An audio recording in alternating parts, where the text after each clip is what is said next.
Two Wayne County Commissioners in here with us this morning, Mr. Ray Mayo and Mr. Bill Pate. Good morning, gentlemen. Good morning. Good morning. How are you? Doing great. Doing great. So glad that y'all are here. Exciting times, struggle times, but good news. Great decision and coming together on the schools to get those two middle schools done. So congratulations on that. I know that was a heavy burden off of you. Yeah, I'm just stepping out ahead here. Sometimes, democracy is a little bit slow, right? And sometimes a bit painful, but it's like that for a reason, because there has to be checks and balances out there, and our role is to make sure that the taxpayer is not affected by a tax increase, if at all possible. And I think that was our goal on our side. And of course, we never really had a dispute. I think that Dr. Taylor put it best. He said we're not disputing; we just had a difference of opinion, and but we were all able to get together and finally work out a solution and an agreement that met the needs of the kids. After all, that's what really matters. Yeah, very well said, and it was a great deal. So. Yes, and I agree with Bill. Plus, we wanted to make sure, as the county commissioners, that there wasn't a tax increase on the citizens of Wayne County. That was part of our goal also. So everything did come together. The citizens are not going to get a tax increase for these schools.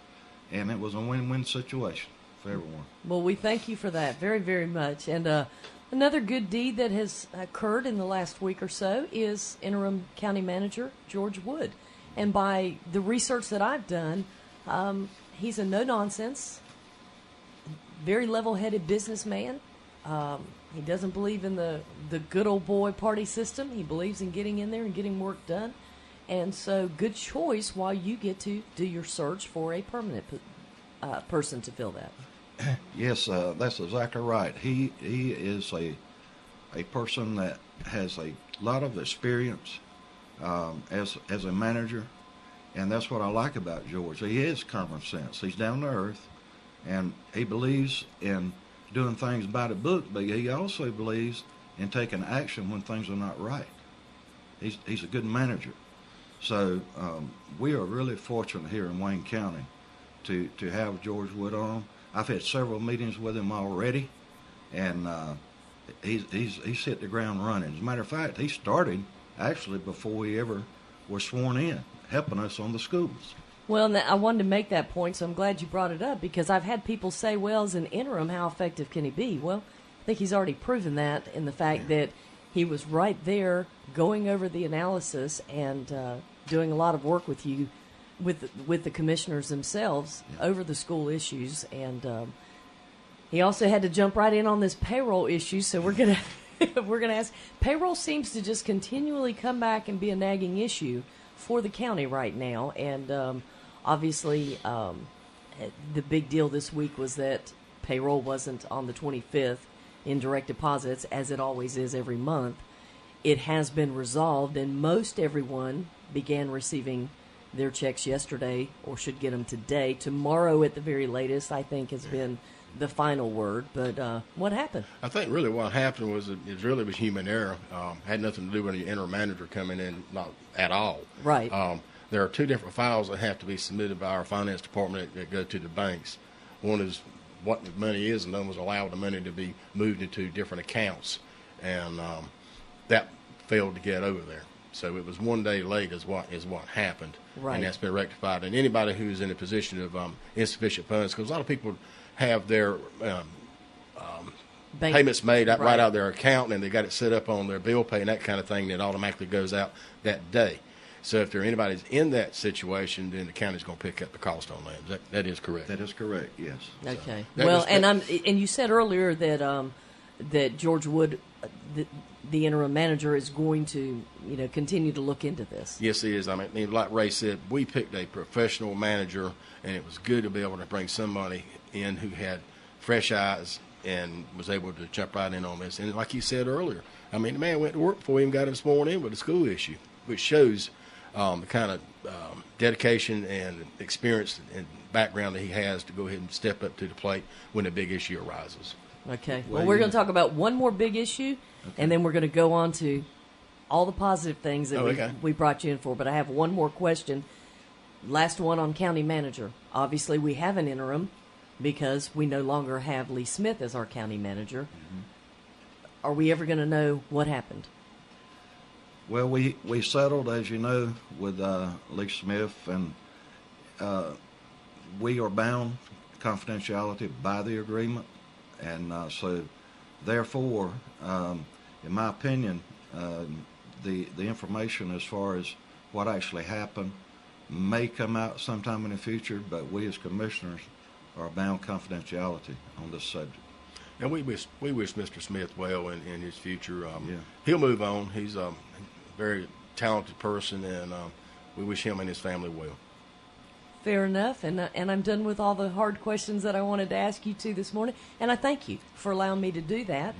Now let's talk about, first of all, I want to talk about that pamphlet that you have, because Okay, where did I put it? I have no idea, but you just showed it Oh, to here it me, is, so here I it know is. you have it. I- This is really cool and something I'm this very is excited yeah, about. this is one of the things that our veterans group, wanted to do. Our veterans board, they wanted to have a brochure that had the numbers, addresses, email addresses to all those points of contacts that affect veterans directly.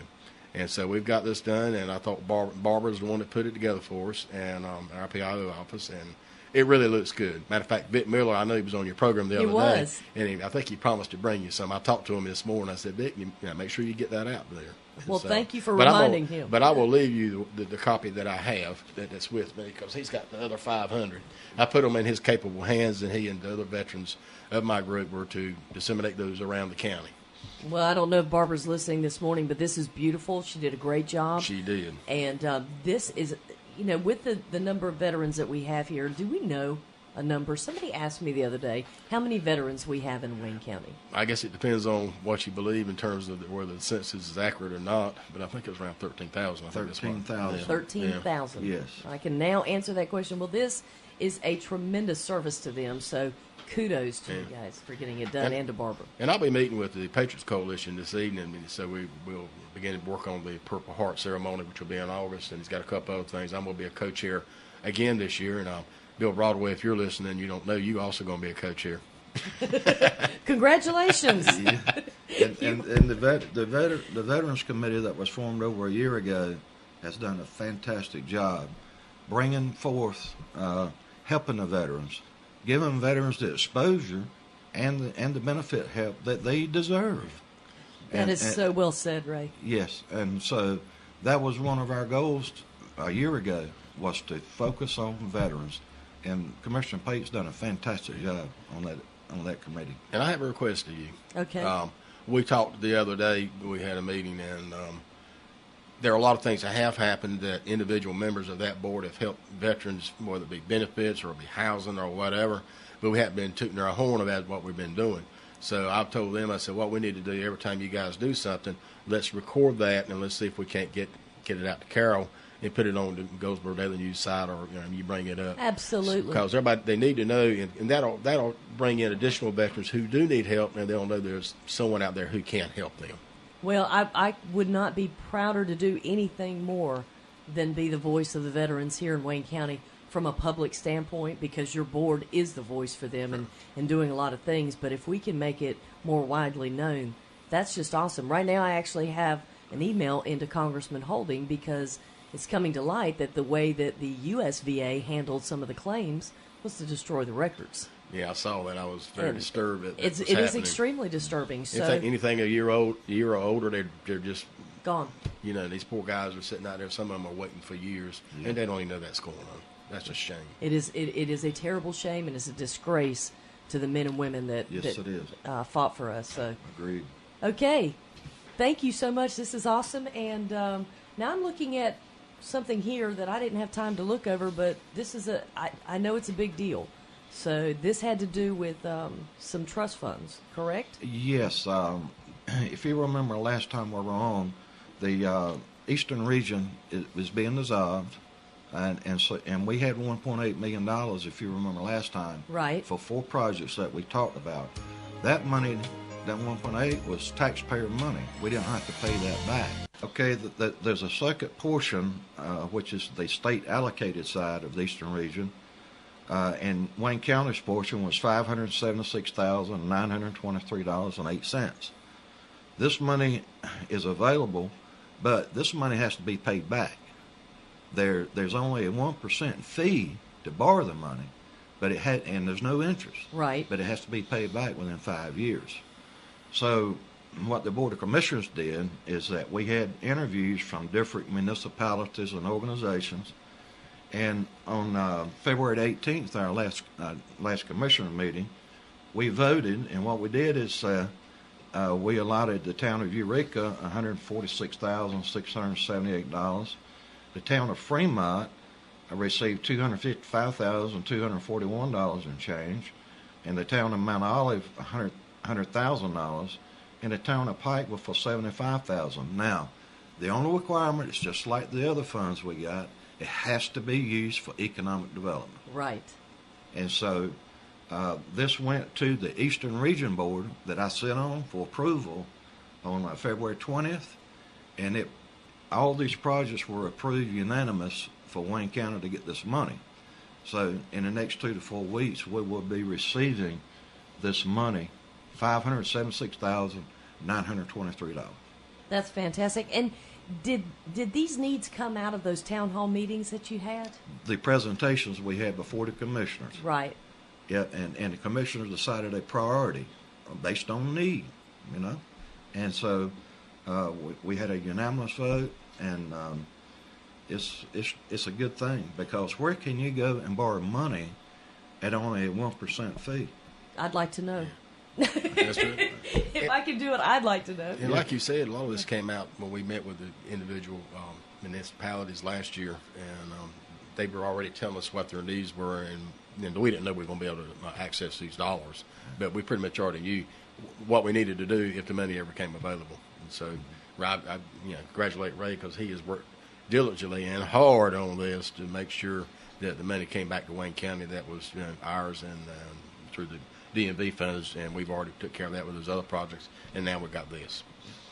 Great job, because these are projects that need to be handled. We've got to keep the towns up. Sometimes it's easy for people to forget that there are individual municipalities within this entire county, not just Goldsboro and Wayne County. And they're county taxpayers too. That's exactly right. Exactly right. Yes. Well, good job, guys. What else have we got going on? Can I bring you up a little bit on where we are with our agriculture center? If you don't, I will be sorely disappointed. I never miss an opportunity to talk about it. Been in contact with a lot of our congressional members, and I knocked on everybody's door. I've talked to George Holding. I've talked to Kay Hagan's folks. I've talked to Butterfield's folks. I've talked to Burris folks. And actually, the help that I've got, the biggest help so far is through Hagan's office, and they've lined up to have USDA. They contacted me, and I'm going to meet with them this afternoon about grant money from them. And I think that's very important. And there's already discussions about how we're going to go out and do private fundraising as well. And I can't remember if I told you about my contacts with Commissioner Troxler, Department of Agriculture. I don't know that you did. Okay. Well, what we did, I sent him a letter, which I'll leave you a copy of, and requesting where we are, and we were asking if the land be conveyed out of Cherry Farms at such time that the funding became available. Well, lo and behold, he answered me back in the positive. He's very interested, and I'll leave you a copy of that as well, that they want to work with us. And so in addition to the other things, we have a funding. I broke it up in two committees. I have a facility committee and a funding committee. And Greg Shackle from Southern Bank is the chair of my funding committee. I needed a banker on, to take care of that. That was a smart move. Yeah, and there were, some other guys, folks in there too. And Representative Jimmy Dixon, he's going to join our board as well, and he wants to be on the funding committee. So we've got some help from not only from the federal level, but we got our local legislators who are very interested in this. Going to be meeting with Senator Lewis Pate and to discuss, how a funding process will take place in the short session if we can get that done this year. And it may not happen this year. This is a project I see as being 18 to 24 months anyway. So that's kind of where we stand right now, and I don't mind knocking on somebody's door to try to get some help to get this thing through. I'm sitting on the state agriculture steering committee, and I was there yesterday, and we were discussing how important agriculture was in North Carolina. We already know that, and we already know that it brings better than $763 million to Wayne County alone every year, and it's probably gone up since then. So the the importance of agriculture is paramount. We talked about a lot of things. We talked about immigration as well, which the chances of that going through this year are probably pretty slim. But, Yeah. and we even discussed the minimum wage. I asked him, I said, if that, I don't think it'll pass, but I wanted to know if this was a blanket legislation or was there exclusions for farm workers. And the person we were talking to, she was actually in Washington, D.C. We did about, speakerphone conference call. And at this point, she didn't know, but she said she would certainly check that out because I want to make sure that it's still affordable for us to bring products to the table. The stuff you have at the grocery stores, it came from somewhere. That's and exactly right. we want to try to grow as much products here locally grown products for people of Wayne County, but it's got to be affordable as well. I would be happy if nothing I bought came from anywhere besides Wayne. And one other little flower. Everything. So I got all kinds of stuff. You and do. One I'm flower. so impressed. This is our board, and of course there'll be a couple of additions coming on there. Nice. And You guys can't see this, but I got to describe it. There's a bowl full of salad, and it's beautiful, and it says, "We farm, you eat. Wayne County agriculture, we dig it." I love it. You see where Commissioner Pate's heart is. I don't think he likes farmers at all. And there's a lot of folks on the Wayne County Agricultural Board that people probably just don't realize. Yeah, these are the grassroots folks here. It's large farming operations and middle-sized operations because we want perspective from everybody. And I've had some other farmers, contact me. I said, well, I can't have it just somebody on the board. I said, but you're certainly welcome to come to all our meetings and give us input. And I would encourage anyone who wants to, they can do that because it will be a public meeting. We should be meeting hopefully sometime soon. We got to go to Washington, D.C. next week, so it's kind of putting things That's off. right. All of you are going up there. Is that correct? Right now, I'm still on antibiotics, so I haven't really decided yet. I didn't realize that you were not doing well. So, well, bless your heart. Well, that's going to be interesting because I did ask, had a chance to talk to Commissioner Daugherty about that and didn't understand what it was about. So I was able to share that with our listeners that when you guys go up there, you're working on projects like this. You're working on very important issues for the county, and you're meeting with legislators the entire time that you're up there and key people to try to help get it done. Yes, but one of the things I enjoy is that in your free time when you're sitting around the hotel lobby, you get to meet commissioners from all over the nation. Oh, that's and you kinda can neat. sit there and exchange ideas and say, what did you do about this? What are you doing about this issue, I met people last year from Louisiana, Alabama, we're just friendly, Everybody has a name tag, so, you don't mind going up and say, I'm Commissioner Ray Mayo and talk to people from other states. Very, very educational to go to this. So I would imagine that there are just hundreds upon hundreds of commissioners. There really are. About over 500 last year from across the nation. And you'd be surprised how common our goals and problems are across this country. It lets you know you're not alone, that's right? exactly right. That's right. And by the way, I know you'll be shocked, but I will be attending the agricultural committee when I'm up there. I am surprised because you just don't seem to care enough about our farmers and our agriculture. Oh, man. As usual, here goes the music. Ray can't hear it. He doesn't have on headphones, but that unfortunately tells us that we've got to end it. Commissioner Pate, Commissioner Mayo, thank you both very much. You come back? Keep us updated. I want you to come back after the Washington trip. Okay. All right. Hey, that does it for our Thursday edition of Newsmakers. Do me a favor. Go out and make it a great day.